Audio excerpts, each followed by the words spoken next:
30 नवंबर को जब दुनिया तर में हो रहे फुटबॉल वर्ल्ड कप का आनंद ले रही थी, तब दुनिया में चैट नाम के एक आर्टिफिशियल टूल ने डेब्यू किया। ये नया सिस्टम ऐसा कंटेंट लिख सकता है जो बहुत ही सटीक होता है और इंसानों के लिखे जैसा ही प्रतीत होता है। ये नया टूल गूगल के लिए खतरा बनकर उभरा है और आलम यह है कि जीमेल के फाउंडर पॉल तक ने कुछ वक्त पहले कहा था कि 2 साल में ये टूल गूगल को बर्बाद कर सकता है। फिलहाल इस प्रोग्राम में कुछ कमियां देखी जा सकती हैं, लेकिन वक्त के साथ ये टूल और स्मार्ट होता जाएगा। इसे पसंद करने वाले इसकी तारीफों के पुल बांध रहे हैं, लेकिन कुछ लोगों के मन में इस नए टूल को लेकर डर भी है। अगर आप इंटरनेट पर चैट के रिव्यू पढ़ेंगे तो बार बार खतरा शब्द का जिक्र मिलेगा। कई लोगों का मानना है कि ये प्रोग्राम मानव मस्तिष्क को तेजी से कॉपी कर रहा है।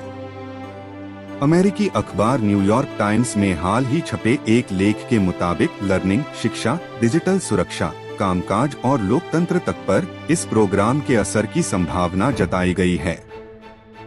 अखबार लिखता है कि पहले जो राय किसी व्यक्ति की होती थी, वो एक आर्टिफिशियल रोबोट द्वारा लिखा गया तर्क हो सकता है।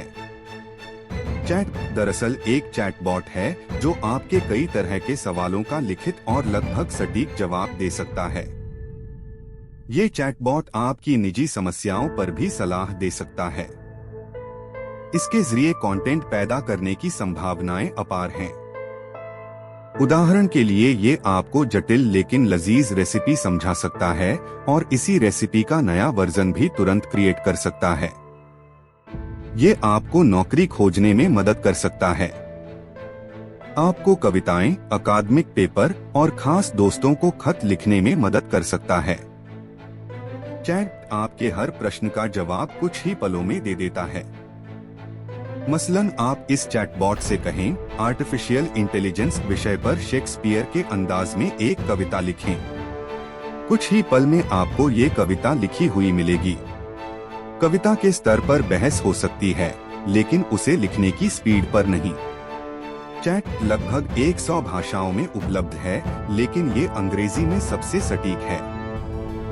इस सिस्टम को ओपनआई नाम की कंपनी ने साल 2015 में सैम एल्टमैन और एलॉन मस्क ने विकसित किया था। एलन मस्क साल 2018 में इससे अलग हो गए थे।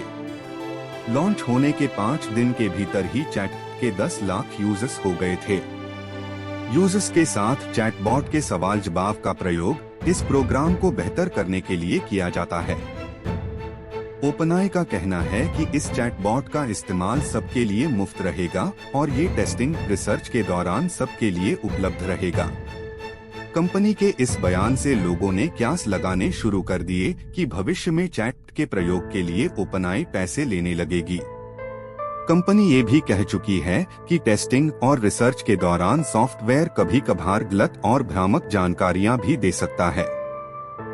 कंपनी ने भी कहा है कि चैटबॉट के डेटा हिस्ट्री सिर्फ 2021 तक ही सीमित है।